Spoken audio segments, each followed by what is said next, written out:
ప్రభుత్వం పనితీరు ఎలా అనిపిస్తుందండి మీకు? ప్రజెంట్ అయితే గడిచిన 6 నెలలకి ఉపయోగం అయితే ఏం కనిపించట్లేదండి. ఉపయోగం ఏమి లేదు. మేము అవుట్ సోర్సింగ్లో పనిచేస్తున్నాం కరెంట్ ఆఫీస్లో. ఓకే. మాకు పెంచాల్సినవి 22లో పెంచాల్సినవి 25 వచ్చింది. ఇంకా చాలా డిలేగా ఉంది, పెంచట్లా. ఏ ఎంప్లాయీస్కి చేయాల్సింది ఏం చేయట్లేదు.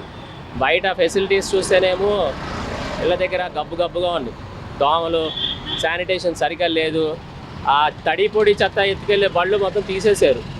ఆ కొన్నప్పుడు ప్రాపర్టీ మన డబ్బులే కదా అయ్యి. ఇప్పుడు తీసేయడానికి వీళ్ళకి ఎవరు ఇచ్చారు అధికారం? ఎందుకు ఇవ్వాలి? ఎందుకు తీసేయాలి? చక్కగా బళ్ళు సందులోకి వస్తున్నాయి. ఇప్పుడు రాట్లా, మనుషులు చేస్తున్నారు. వాళ్ళు చేస్తారు, లేకపోతే లేదు. కింద పడేసి పైన పడేసి అంతా గబ్బు చేస్తున్నారు. కానీ దోమలు పెరుగుతున్నాయి. కానీ ఉపయోగం అయితే ఏం లేదండి ప్రజెంట్ సిచ్యువేషన్లో. ఇదిలాగా కంటిన్యూ అయితే మాత్రం ఇంకా రోగాలన్నీ పెరిగిపోతాయి. అది ప్రజెంట్ అట్లా ఉంది. మాకైతే సాటిస్ఫాక్షన్ అయితే ఏం లేదు. ఓకే. సీఎం గారు మొన్న మాట్లాడుతూ ఆర్థిక పరిస్థితి బీకార్ కంటే బాగా దిగజారిపోయింది, పథకాలు అమలు చేయడం కొంచెం టైం పడుతుంది, ప్రజలు అర్థం చేసుకోవాలి. ఎదుటోడిని అయితే శ్రీలంక అంటాడు, మరి ఈయన ఏం చేస్తున్నాడు? ఇవన్నీ కబుర్లు చెప్పడం కాదు, చేసి చూపిస్తానన్న వాళ్ళు చేయాలి. చేయకపోతే సైలెంట్గా ఉండాలి, లేకపోతే దిగిపోవాలి. అది అంతే, చేసేదే ఉంది. ఇప్పుడు మమ్మల్ని మభ్య పెడితే ఎంతకాలం మభ్య పెడతారు మమ్మల్ని? మేము కరెంట్ ఆఫీసులో ప్రమాదకర పరిస్థితుల్లో చేస్తున్నాం. ఎప్పుడో 2018లో ఆయన జగన్ గారేమో 2023లో ఇచ్చాడు. అన్ని సంవత్సరాలు డిలే చేయాల్సిన అవసరం లేదు. ఇక్కడ చూస్తేనే కరెంట్ రేట్లు పెంచారు. ఒక పక్కన మాకు డిస్కౌంట్ ఏమి ఉండదు. కరెంట్ పని చేస్తా మాకు ఏం డిస్కౌంట్ ఇవ్వరు. మేము కట్టాలి, అవి అందరితో పాటు ప్రజలతో పాటు ఛార్జీలు కట్టాలి. అంత పెంచి కరెంట్ ఛార్జీలు పెంచి తీసుకునేటప్పుడు జీతాలు కూడా టైంకి పెంచాలి కదా. పెంచకుండా చేయించుకుంటున్నారు మమ్మల్ని. అది పరిస్థితి. అవుట్ సోర్సింగ్ ఎంప్లాయీస్ కరెంట్ ఆఫీసులో పనిచేసే వాళ్ళ పరిస్థితి దాంతో దయనీయంగా ఉంది. ఎదురు చూడాల్సి వస్తుంది ప్రతిదీ కూడా. సర్వీసెస్ కానీ ప్రొటెక్షన్స్ అయితే ఏమీ లేవు. షూస్ లేవు, హెల్మెట్లు లేవు, చేతి గ్లౌజులు ఇవ్వరు. అట్లాగే చేయాలి పని. అట్లా ఉందండి పరిస్థితి.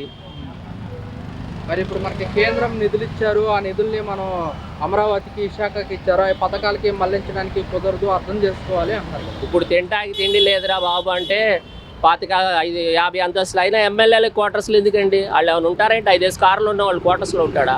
ఎంపీ క్వార్టర్స్లో ఉంటాడా? వాళ్ళ క్వార్టర్స్లో ఎందుకండి? ఆ మునిగిపోయే బురద నీళ్ళలో ఇవన్నీ కన్స్ట్రక్షన్ చేసుకోవడం అనవసరం. ప్రజెంట్ చేయాల్సినవి చేసుకోవాల్సినవి చాలా ఉన్నాయి. డెవలప్మెంట్స్ మెడికల్ విషయంలో కానీ, స్కూల్స్ విషయంలో కానీ అవి చూసుకోవాలి. ఆ మెడికల్ కాలేజీలు కట్టించారు, అవి ఎవడికో ప్రైవేట్ వాడికి దాతత్వం చేస్తానంటున్నాడు.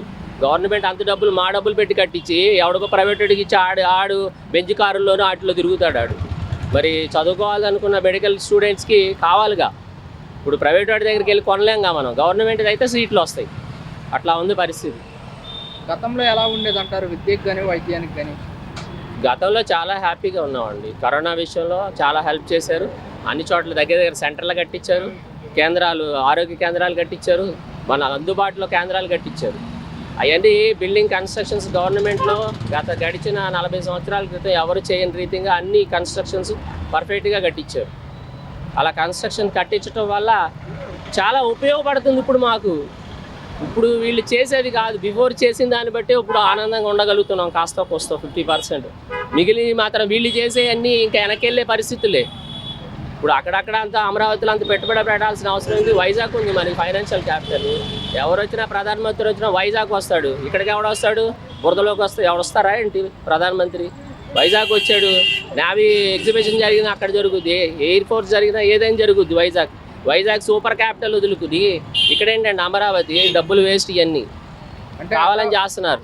అమరావతి కనుక పూర్తయితే సంపద సృష్టించి ఎప్పుడో ఎందుకండి? ఇప్పుడు తింటాకి ఊడి లేదంటే ఎప్పుడో బిర్యానీ పెడతారంటే ఎవరికి కావాలండి?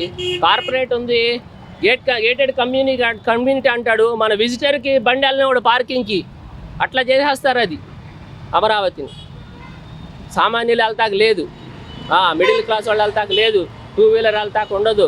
ఇప్పుడు ఎందుకు లోటస్లోనే మన బయట పార్కింగ్ పెడితే పెట్టినవాడు, గేటెడ్ కమ్యూనిటీ అని పెడితే వాళ్ళు ఉంటాయి చేసుకుంటున్నారు. వాళ్ళ స్వార్థానికి వాళ్ళు చేసుకుంటారు అంతే. మరి అమరావతి దగ్గర ప్రాంతం కదా, చుట్టుప్రక్కల వాళ్ళకి అనుకూలంగా ఉంటుందని చెప్పేసి మేము ఏర్పాటు చేస్తున్నాం. లేదండి, డెవలప్డ్ అయిన వైజాగే బెస్ట్ అండి.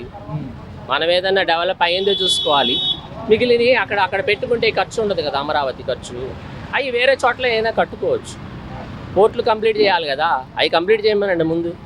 మెడికల్ కాలేజీలు ఇంకా కట్టాల్సినవి ఉన్నాయి. మన శాంక్షన్ అయిన 17, ఇప్పుడు 10 అయినాయి, ఇంకా 7 కట్టాలి. వాటికి ఫండ్స్ డైవర్ట్ చేసుకోవాలి. చాలా ఉన్నాయి.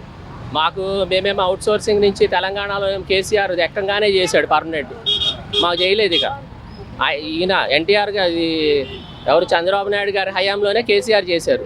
చంద్రబాబు నాయుడు గారు 4 సంవత్సరాలు అయిపోయింది ఆయన చేసినాక, ఈయన చేయలేదు. మళ్ళీ జగన్ గారు వచ్చారు, ఆయన చేస్తా అన్నారు, ఆయన చేయలేదు. ఇప్పుడు మళ్ళీ ఈయన వచ్చారు కదా, కేసీఆర్ చేసి 10 సంవత్సరాలు అయిపోయింది ఇప్పటికి. ఇప్పుడు మాకు ఇంకా అవుట్ సోర్సింగ్లోనే ఉన్నాం మేము. అక్కడ 50,000 జీతం అయితే ఇక్కడ 28,000కి పని చేస్తున్నాం. అంత చేయాల్సిన అవసరం ఉంది. అలా ఉంది పరిస్థితి, కరెంట్ ఆఫీసుల పరిస్థితి.